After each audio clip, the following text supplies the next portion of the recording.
ಕುಮಾರಸ್ವಾಮಿದು ಉದ್ದೇಶ ಏನು? D K Shivakumar ಅವರು ಮಕ್ಕಕ್ಕೆ ಮಸಿ ಬಳಿಬೇಕು ಈ ವ್ಯವಸ್ಥೆಯಲ್ಲಿ. ಆಮೇಲೆ ಅಶೋಕ್ ಬಗ್ಗೆ ನನಗೆ ತುಂಬ ಗೌರವ ಇತ್ತು. ಅವಯ್ಯ ಮಾತಾಡಿ ಒಬ್ಬ ಮುಖ್ಯಮಂತ್ರಿ ಮೇಲೆ ಬಳಸಿರ್ತಕ್ಕಂಥ ಪದ ಇದೆಯಲ್ಲ, ಏನೋ ರಿಯಲ್ ಎಸ್ಟೇಟ್ ಏನೋ ಹೇಳೋಣ ಯಪ್ಪ. ಇವನೇನು ಟಾಟಾ ಬಿರ್ಲನ್ ಮಗನ ಅಶೋಕು? ಇವ್ನ ದುಡ್ಡು ಆಸ್ತಿ ಎಲ್ಲ ಹೆಂಗೆ ಗೊತ್ತು ಇವನಿಗೆ?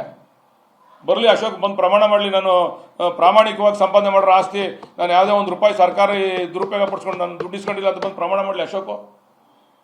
ಎಲ್ಲರೂ ಗಾಜಿನ ಮನೆಯಲ್ಲಿ ಅವ್ರ ಕಲ್ಯಾಣ ಕುಡಿಬೇಕು. ಏನೋ ನಾನೊಬ್ಬ ಸತ್ಯ ಹರಿಶ್ಚಂದ್ರ ಡಿ ಕೆ ಶಿವಕುಮಾರ್ ಅವರು ಪ್ರಾಮಾಣಿಕವಾಗಿ ಒಪ್ಕೊಂಡವ್ರೆ. I am a business man ಅಂತ, professional I am a business man ಅಂತ ಒಪ್ಕೊಂಡವ್ರೆ ಡಿ ಕೆ ಶಿವಕುಮಾರ್ ಅವರು. ಇವರೆಲ್ಲ ಕಳ್ಳರು ಒಪ್ಕೊಳ್ಳಲ್ಲ ಅಷ್ಟೇ. ಇವ್ರು ತಾವೆಲ್ಲ ಆಸ್ತಿಗಳೆಲ್ಲ ಹೆಂಗೆ ಬಂತು?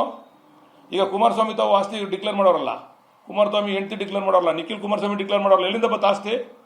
ಏನು ಒಳ್ಳೆ ನರಸೀಪುರದಲ್ಲಿ ಆಲೂಗಡ್ಡೆ ಬೆಳೆದಿದ್ರಾ? ಎಲ್ಲಿಂದ ಬತ್ತು? ಪ್ರಾಮಾಣಿಕವಾಗಿ ಬರಲಿ, ಚರ್ಚೆಗೆ ಮಾತಾಡೋಣ, ಎಲ್ಲ ತರ್ತೀವಿ ನಾವು ಡೀಟೇಲ್ಸ್ನ. ಅವ್ರ ಅಣ್ಣನ ಹತ್ರ ಆಸ್ತಿ, ಅವ್ರ ಅಣ್ಣ ಬಾಲಕೃಷ್ಣೇಗೌಡರ ಹೆಸರಲ್ಲಿ ಕೋಟ್ಯಾಂತರ ರೂಪಾಯಿ ಆಸ್ತಿ ಮಾಡ್ಕೊಂಡ್ರು ಕುಮಾರಸ್ವಾಮಿ ಮುಖ್ಯಮಂತ್ರಿ ಆಗಿದ್ದಾಗ. ಎಲ್ಲಿಂದ ಬತ್ತು? ಅವೆಲ್ಲ ಚರ್ಚೆ ಮಾಡೋಣ ಬರಲಿ. ನೀವು ಸುಮ್ಮನೆ ಡಿ ಕೆ ಶಿವಕುಮಾರ್ ಮುಖ್ಯಮಂತ್ರಿ ಆಗ್ಬಿಟ್ರು, ಇದೊಂದು ಅವಕಾಶ ಸಿಕ್ಕೈತೆ, ನಾವೇನೋ ಅವ್ರ ಮಕ್ಕಕ್ಕೆ ಮಸಿ ಬಳಿಬೇಕು ಅಂತಕ್ಕಂಥದ್ದು ಇಟ್ಕೊಂಡ್ರೆ ಜನ ತೀರ್ಮಾನ ಮಾಡ್ತಾರೆ. ಆಮೇಲೆ ನಾವು ಯಾರನ್ನೋ ಬಲವಂತ ಮಾಡಿ ಯಾರಿಗೂ ನೋಟಿಸ್ ಕೊಡ್ತಾ ಇಲ್ಲ. ನಾವು you are not forcing anybody.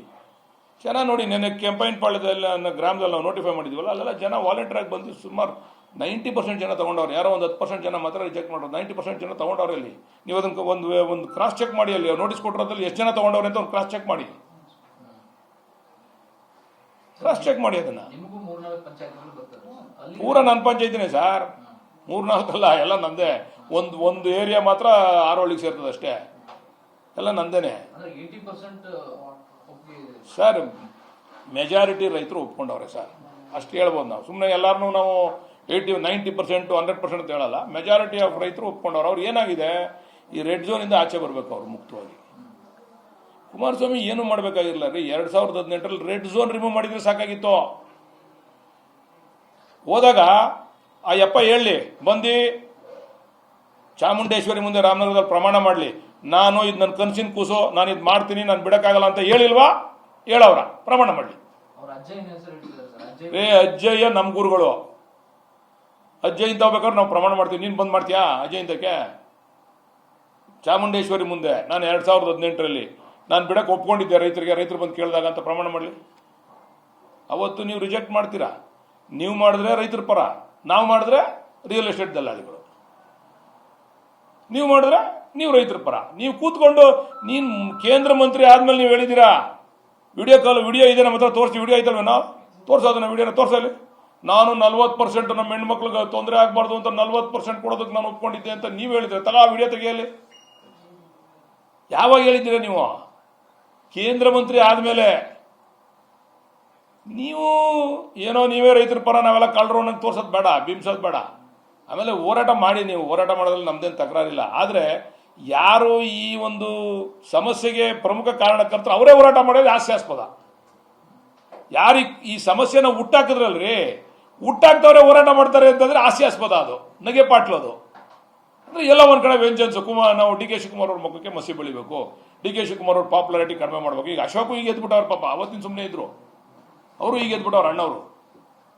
ಓಹೋ, ಏನ್ ರಿಯಲ್ ಎಸ್ಟೇಟ್ ಅದೇನೋ ಹೇಳೋನೆ, ಅದೇನು ಹೇಳೋರು ಇರೋ, ನೀವೇ ಹೇಳ್ಬೇಕು, ಅದೇನೋ ಹೇಳೋ ಪಾಪ ಅಣ್ಣಯ್ಯ. ದಲ್ಲಾಳಿಗಳು ಅಂತ. ಇವನೇನು ಸತ್ಯ ಹರಿಶ್ಚಂದ್ರ? ಇವನ್ ಮನೆ ಮುಂದೆನೆ ಸತ್ಯ ಹರಿಶ್ಚಂದ್ರ ಓಡಾಡ್ತಾ ಇದ್ದಿದ್ದು. ಹೆಂಗ್ ಬಂತು ಕೇಳ್ರಿ ಅವನ ಆಸ್ತಿ, ಅಶೋಕ್ ಆಸ್ತಿ. ಅವ್ನು ಹುಟ್ತಾ ಏನು ಶ್ರೀಮಂತ ಏನಲ್ಲ ರೀ. ಎಲ್ಲ ಮಂತ್ರಿ ಆದ್ಮೇಲೆ ಮಾಡ್ಕೊಂಡಿರೋದು, ಸರ್ಕಾರ ಬಂದ್ಮೇಲೆ ಎಲ್ಲ ಸೇರ್ಕೊಂಡೆ ಬಳ್ಕೊಂಡಿರೋದು ಕಾಂಪಿಟೇಷನ್ ಮೇಲೆ. ತಾನು ಮಾತ್ರ ಸತ್ಯ ಹರಿಶ್ಚಂದ್ರ ಮಾತಾಡ್ದಂಗೆ ಮಾತಾಡೋದು ಬೇಡ. ಇವರು ಪ್ರಾಮಾಣಿಕವಾಗಿ ಡಿ ಕೆ ಶಿವಕುಮಾರ್ ಅವ್ರು ಒಪ್ಕೊಂಡವ್ರೆ, ರಿಯಲ್ ಎಸ್ಟೇಟ್, ನಾನು ರಿಯಲ್ ಎಸ್ಟೇಟ್ ಮಾಡ್ತೀನಿ, ನನ್ನ ಪ್ರೊಫೆಷನ್ನೇ ಅದು, ನಾನು ಮಾಡ್ತೀನಿ ಅಂತ ಒಪ್ಕೊಂಡವ್ರು ಇವರು. ನೀವುಗಳು ನಿಮ್ಮ ಆಸ್ತಿಗಳೆಲ್ಲ ಏಕಾಏಕಿ ಜಾಸ್ತಿ ಆಯ್ತಲ್ಲಪ್ಪ, ಹೆಂಗೆ ಬಂದ್ಬಿಡ್ತು?